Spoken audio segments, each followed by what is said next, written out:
Hello friends, question number next कहना चाह रहा है कि to prove that integration of zero से infinity cos M X D X divided by x square plus A square का complete square is equal to pi upon 4 A की power 3 1 plus के M A की power minus के M A. और आगे question के अंदर दे रखा है कि ए ग्रेटर देन ज़ीरो है और एम भी ग्रेटर देन ज़ीरो है। Okay, clear.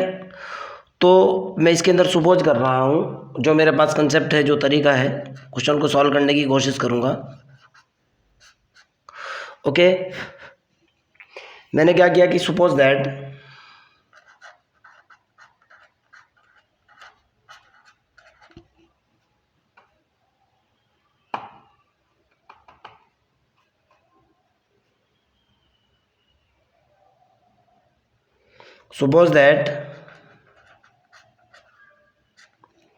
F of x की जो वैल्यू है वो कितनी है भाई? F of x is equal to cos M x divided by x square plus के स्क्वायर का कंप्लीट स्क्वायर। ओके, हमारे पास एक कंसेप्ट होता है, वी नो दैट ई की पावर आयोटा एम एक्स बराबर जो होता है वो होता है cos M x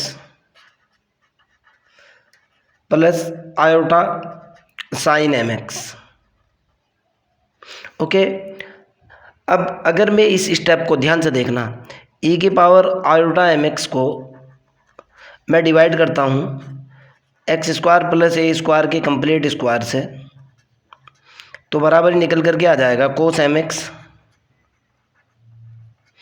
divided by x square plus के ए स्क्वायर का complete square plus iota sine M x divided by x square plus के ए स्क्वायर का कंप्लीट स्क्वायर। आपको भी दिख रहा है। अगर मैं इधर इंटीग्रेशन करता हूँ तो यहाँ इंटीग्रेशन हो जाएगा और यहाँ भी इंटीग्रेशन का निशान आ जाएगा। क्लियर। अब ध्यान से देखो, ये वाला जो पार्ट है, ये ई की पावर आयोटा एम एक्स का कौन सा पार्ट है? रियल पार्ट है।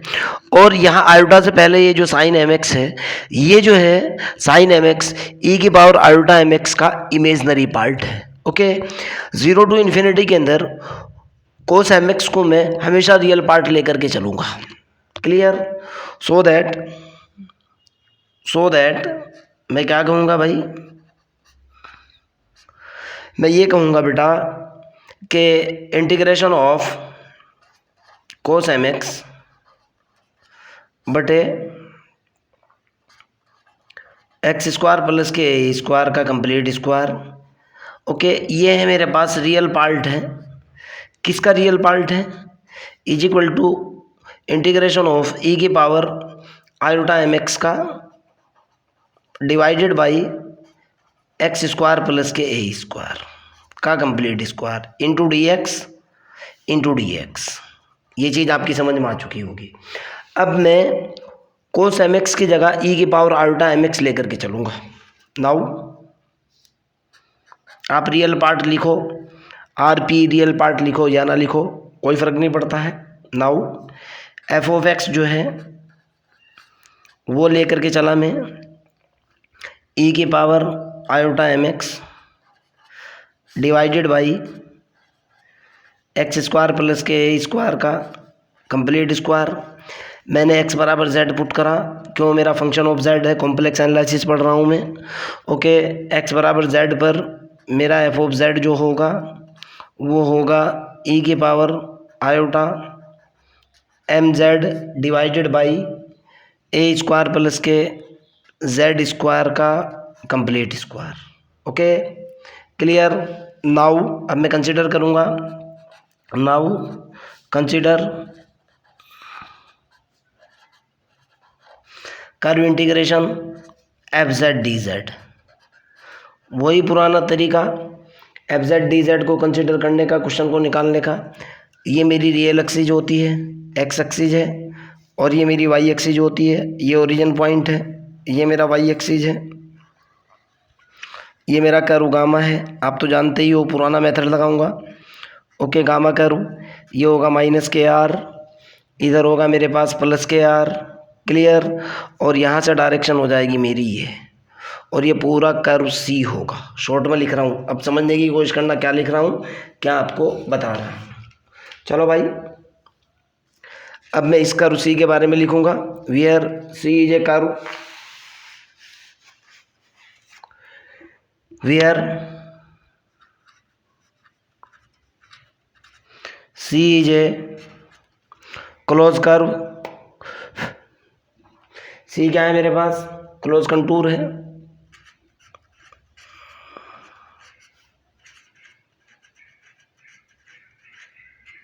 कंटूर जो कि क्या रख रहा है, कंसिस्टिंग गामा। इस पर लिख रहा हूं मैं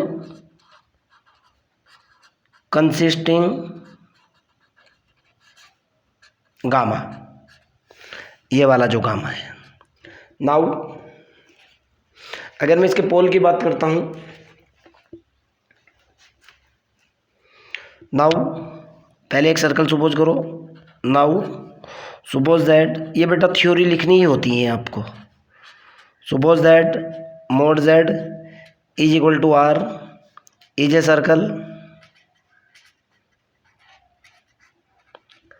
okay, on real axis, on x axis लिख लो भाई आप।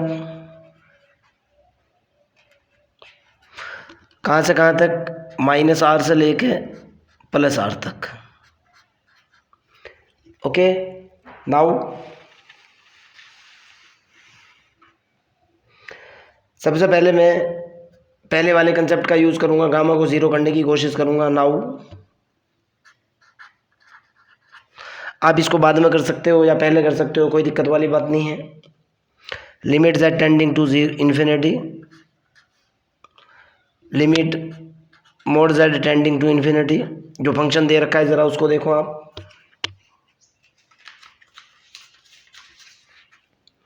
क्या है भाई, e की पावर आयोटा mz है, e की पावर आयोटा mz है ना, ओके। इसको लिखा जा सकता है डायरेक्टली, ये तो ज़ीरो होना ही है, z बटे जेड स्क्वायर प्लस के स्क्वायर का complete square is equal to zero. सोचने वाली बात नहीं है। अगर आप e की पावर आयोटा mz भी हटाते हो तब भी ये निकल करके आएगा, limit z tending to infinity 1/a square plus के जेड स्क्वायर का square is equal to zero, okay. अब मैं इसके ऊपर जॉर्डन लेमा अप्लाई करूँगा और इसका रिजल्ट निकाल लूँगा। Now by Jordan lemma, now by Jordan lemma,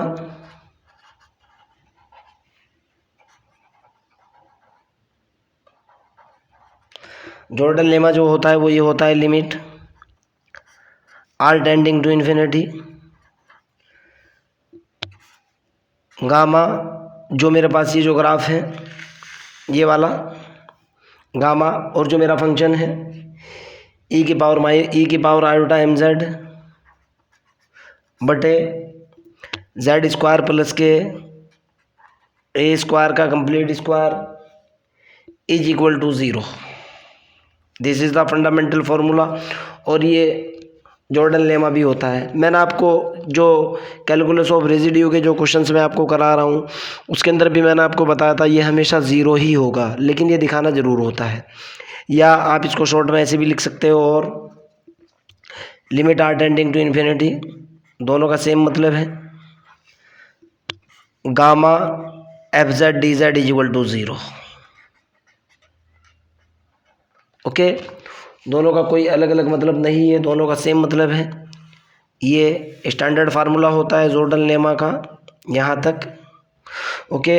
और ये मैं जो हर बार आपको बताता था ये वो होता है, ओके। अब चलते हैं मेन क्वेश्चन की तरफ, जो मेरा मेन क्वेश्चन है। अब मैं इसके पोल वोल देखूंगा, इसके रिजल्ट्स देखने की कोशिश करूंगा। नाउ एफ ऑफ जेड की जो वैल्यू दे रखी है वो कितनी दे रखी है, F of Z is equal to है मेरे पास e की power iota mz divided by a square plus के जेड स्क्वायर का कंप्लीट स्क्वायर। इसके पोल निकालता हूँ, इस फंक्शन के मैं पोल कैलकुलेट कर रहा हूँ। देखता हूँ इसके पोल कितने निकलेंगे। So that poles of F of Z, आप भी समझते हो कि पोल निकालने के लिए फंक्शन के हर वाले पार्ट को 0 के बराबर रखना होगा। कितना निकल कर के आएगा, pole of F Z A square plus के जेड स्क्वायर का स्क्वायर इज इक्वल टू 0। यहाँ से मैं आगे चला, ये निकला ए स्क्वायर प्लस के Z square is equal to 0। इसको लिखा जा सकता है बेटा जेड स्क्वायर माइनस आयोटा ए का complete square is equal to 0। यहाँ से z की वैल्यू निकल करके आएगी प्लस माइनस आयोटा है। ओके, अब देखो बेटा कौन सा इस ग्राफ के अंदर होगा और कौन सा इस ग्राफ के बाहर होगा।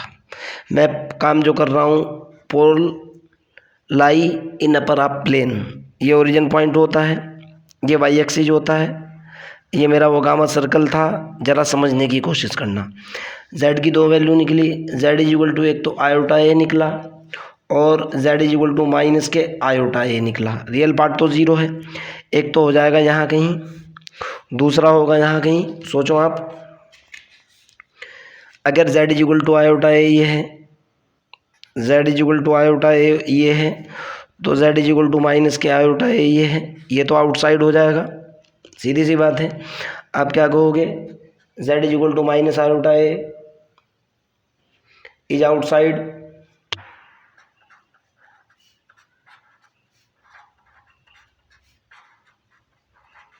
तो रेजिड्यू किसके ऊपर निकलेगा, z is equal to iota ए के ऊपर निकलेगा।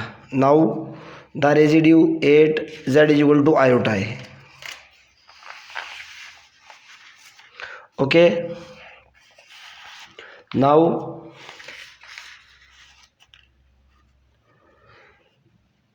रेजिड्यू किसके ऊपर निकल कर के आएगा भाई, z is equal to iota ए के ऊपर होगा। क्लियर, कोई दिक्कत वाली बात तो नहीं है, इसके ऊपर हो जाएगा। नाउ एफ ऑफ जेड जो दे रखा है मेरे को वो कितना है, एफ ऑफ जेड बराबर है मेरे पास ई की power iota M Z divided by A square plus के जेड स्क्वायर का कंप्लीट स्क्वायर। क्लियर, इसको जो मैं लिख सकता हूँ बेटा, इसको मैं ऐसे लिख सकता हूँ F of Z is equal to, देखो ध्यान से, इसको लिखा जा सकता है फाई जेड बटे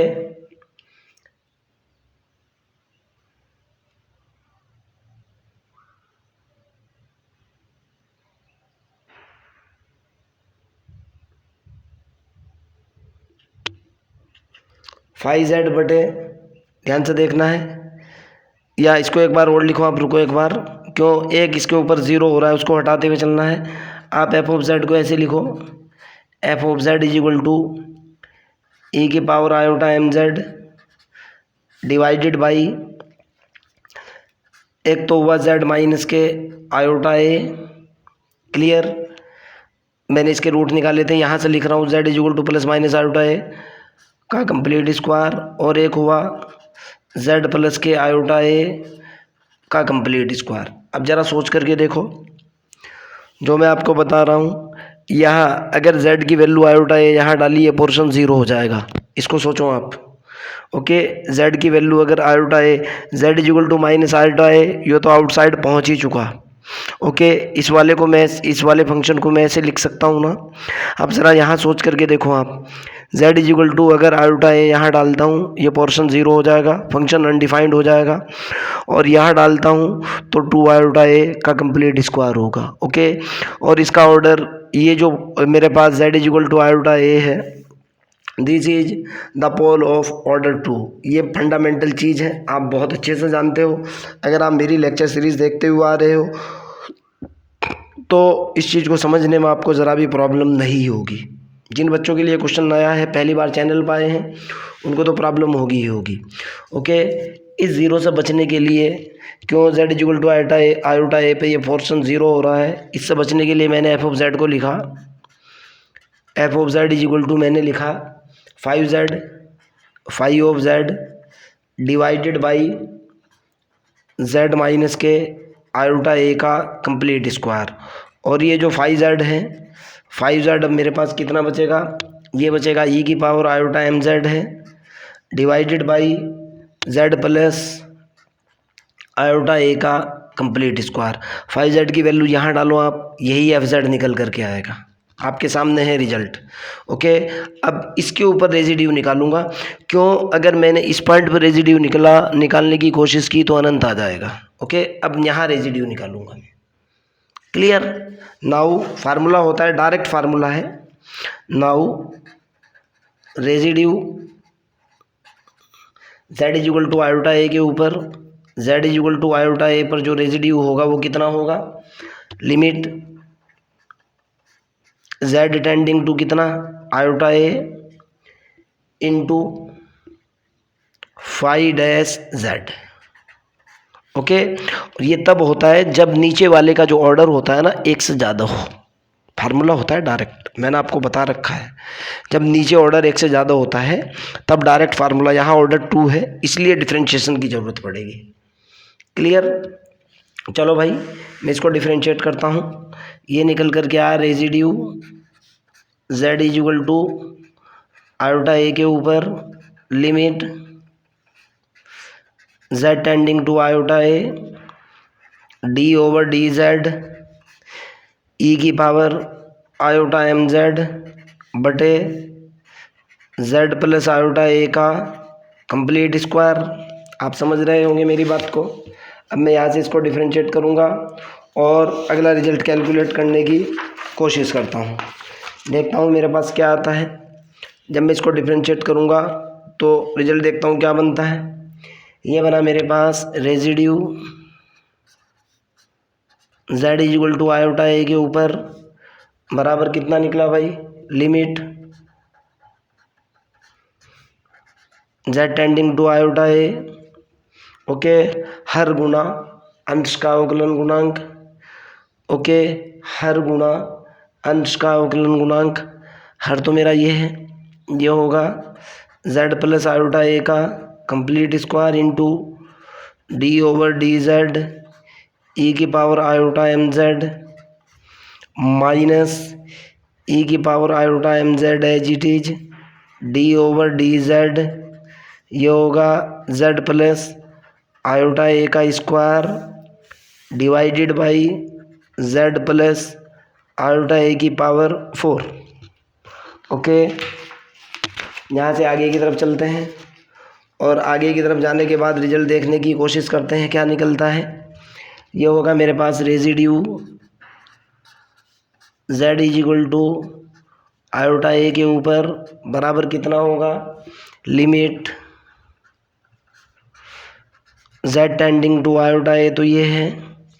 ओके, ज़रा इसको देखो, ये मेरे पास निकला z प्लस के आयोटा ए का स्क्वायर इंटू, जब इसको डिफरेंशिएट करूँगा e की power iota M z into iota m minus e की power iota M z into 2z plus iota a बटे z प्लस आयोटा ए की पावर 4। यहाँ से आगे की तरफ चलता हूँ भाई, डिफरेंशिएशन कर चुका हूँ मैं। यहाँ से जैसे आगे की तरफ चलूँगा निकल करके आया residue z is equal to iota ए के ऊपर बराबर होगा limit z tending to iota a, तो ये है। ओके, ई की power iota M z common ले लिया, एम जेड कॉमन लेने के बाद यहाँ से निकल करके आया आयोटा एम, तो ये निकला। ओके, और साथ में निकला z प्लस के आयोटा ए का कंप्लीट स्क्वायर माइनस के 2z प्लस के iota A clear divided by z plus iota ए का पावर 4। यहाँ से आगे की तरफ चलता हूँ, जब मैं इसके अंदर वैल्यू डालूँगा देखता हूँ मेरे पास क्या निकलता है। Residue z is equal to iota ए के ऊपर मैंने लिमिट डाली। ओके, क्लियर है ना? ज़रा इसको थोड़ा सा खोल लो। और e की पावर आयोटा एम जेड, तो ये हुआ। ये देखता हूँ कितना निकलता है भाई। एक काम करते हैं, यहाँ से आयोटा एम तो ये हुआ, z प्लस के आयोटा ए ये हुआ, माइनस के 2 ये हुआ, और कॉमन कितना निकला, z प्लस के iota A divided by z plus के आयोटा ए की पावर 4। एक पावर से पावर कैंसिल हुई और यहाँ रेजिड्यू निकल करके आया। Residue z is equal to iota ए के ऊपर बराबर निकला e की power iota M z. Clear? यहाँ देखता हूँ कितना निकला भाई। ये हुआ मेरे पास आयोटा एम z प्लस के आयोटा ए माइनस के 2 डिवाइडेड बाई z प्लस के आयोटा ए की पावर 3। क्लियर? यहाँ से आगे की तरफ चलता हूँ। क्वेश्चन थोड़ा सा लंबा है, लेकिन ऐसा नहीं है कि ना निकले, इजीली निकल जाएगा। नाउ मैंने वैल्यू डाली इसकी और कैलकुलेट किया। Residue z is equal to iota ए के ऊपर कैलकुलेट कर रहा हूँ, बराबर लिमिट चल रही है बेटा, ये आपको भी पता है। Limit z tending to iota ए है और यहाँ भी limit z tending to iota ए है। ओके, मैंने जैसे ही लिमिट डाली e की पावर माइनस एम ए, तो ये हुआ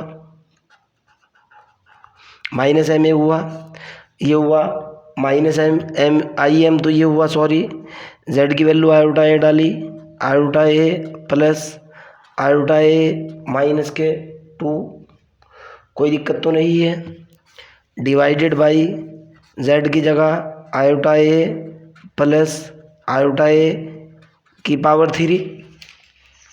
मैंने इसको डायरेक्ट सॉल्व किया। बच्चों वाली कैलकुलेशन आप खुद कर सकते थे, लेकिन मैं ही बता दूंगा।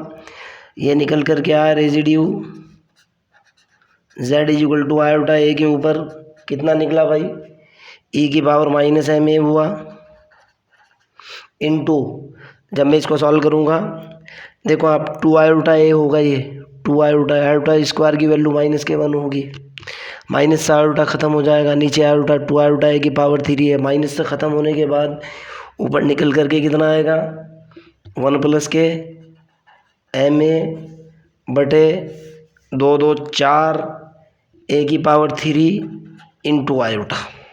कैलकुलेशन करो या ना करो, ये निकलेगा। क्लियर? नाउ अब मैं कॉची थ्योरम का यूज़ करूँगा भाई। Cauchy theorem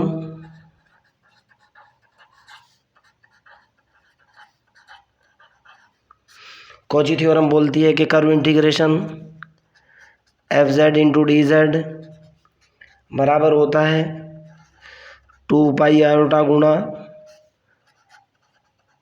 some of residue.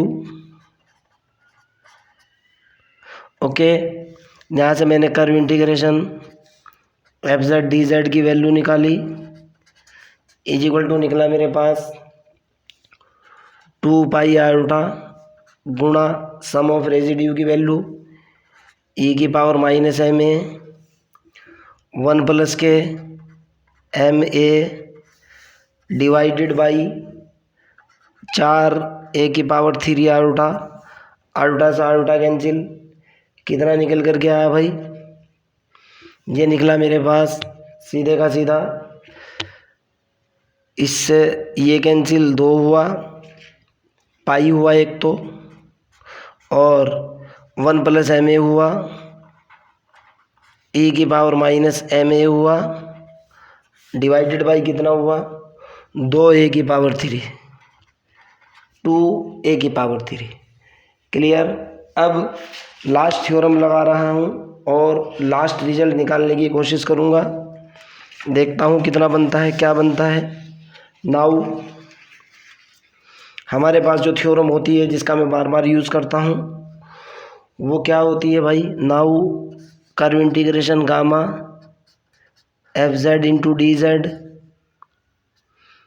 F z into d z plus minus r से लेकर पॉजिटिव आर तक f x into D x बराबर curve integration F z into d z, यही तो होती है।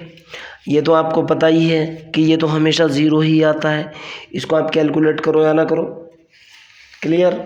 अब यहाँ से देखता हूँ, ये तो ज़ीरो रहता ही है, प्लस माइनस आर से लेके पॉजिटिव आर तक एफ ऑफ एक्स की वैल्यू देखो बेटा आप, एक बार रुको, आप एफ ऑफ एक्स की वैल्यू दिखा रहा हूँ। माइनस आर से आर के ऊपर एफ ऑफ एक्स की वैल्यू ये रखी हुई है, कितना है e की पावर आयोटा एम एक्स बटे एक्स स्क्वायर प्लस के ए स्क्वायर का complete square into D x. Okay, आगे की तरफ चलते हैं। एफ ऑफ एक्स की वैल्यू तो आ चुकी, कर्व इंटीग्रेशन की वैल्यू देखो कितनी आ रही है। Curve integration F Z D Z की वैल्यू आपके सामने है, कितनी है? कर्व इंटीग्रेशन की वैल्यू है पाई 1 प्लस के एम ए ई की पावर माइनस के एम ए बटे 2 की पावर 3। क्लियर। यहाँ से आगे की तरफ चलते हैं। ई की पावर एम एक्स की वैल्यू निकालो अब आप, माइनस, अगर आर टेंडिंग टू इन्फिनिटी है ओके तो ये निकला minus infinity to infinity E की पावर एम एक्स की वैल्यू डालो, जो कि बराबर होती है cos M X plus iota sine M X बटे एक्स स्क्वायर प्लस ए स्क्वायर का complete square into D x बराबर कितना है? पाई 1 प्लस एम ए ई की पावर माइनस एम ए बटे 2 की पावर 3 प्लस 0 आयोटा। इधर इमेजनरी पार्ट तो है ही नहीं, मैं कह रहा हूँ equate real and imaginary part. Imaginary और रियल पार्ट को इक्वेट किया, ये निकला माइनस इन्फिनिटी से infinity cos M x into D x बटे एक्स स्क्वायर प्लस ए स्क्वायर का complete square is equal to pi into 1 plus के एम ए ई की पावर माइनस के एम ए बटे 2 की पावर 3। अगर इसकी लिमिट में 0 से इन्फिनिटी करता हूँ तो जाहिर सी बात है यहाँ 2 से मल्टीप्लाई हो जाएगा, ये होगा कोस एम एक्स बटे एक्स स्क्वायर प्लस ए स्क्वायर का complete square into D X is equal to pi 1 plus के एम ए ई की पावर माइनस एम ए बटे 2 की पावर 3। लास्ट लाइन लिखनी है मेरे को, देखो लास्ट लाइन क्या निकल करके आएगी बेटा, यहाँ लिख रहा हूँ, इसकी लास्ट लाइन इधर लिख रहा हूँ, यहाँ 2 उधर भेज दिया, कितना निकला 0 से इन्फिनिटी, ये हुआ cos M X D x बटे एक्स स्क्वायर प्लस ए स्क्वायर का complete square is equal to 2 इसके बटे में पहुँच चुका, कितना निकला पाई 1 प्लस एम ए ई की पावर माइनस एम ए बटे 2 और 2 4 ए की पावर 3 निकल गया। यही आपको प्रूफ करना था, यही आपका क्वेश्चन था। कहोगे कैसे? ये देखो बेटा, ये देखो क्वेश्चन, ये लिखा हुआ है, ये जो मैं ई की पावर एम एक्स लेकर के यहाँ चलता हूँ, इसका इम्पोर्टेंट रोल यही रहता है कि लास्ट में जाने के बाद रियल और इमेजनरी पार्ट को इक्वेट कर लिया जाता है। अगर फिर भी आपका कोई डाउट है, कोई प्रॉब्लम है, कमेंट सेक्शन के अंदर क्वेश्चन को डालिए, I will help you. Bye.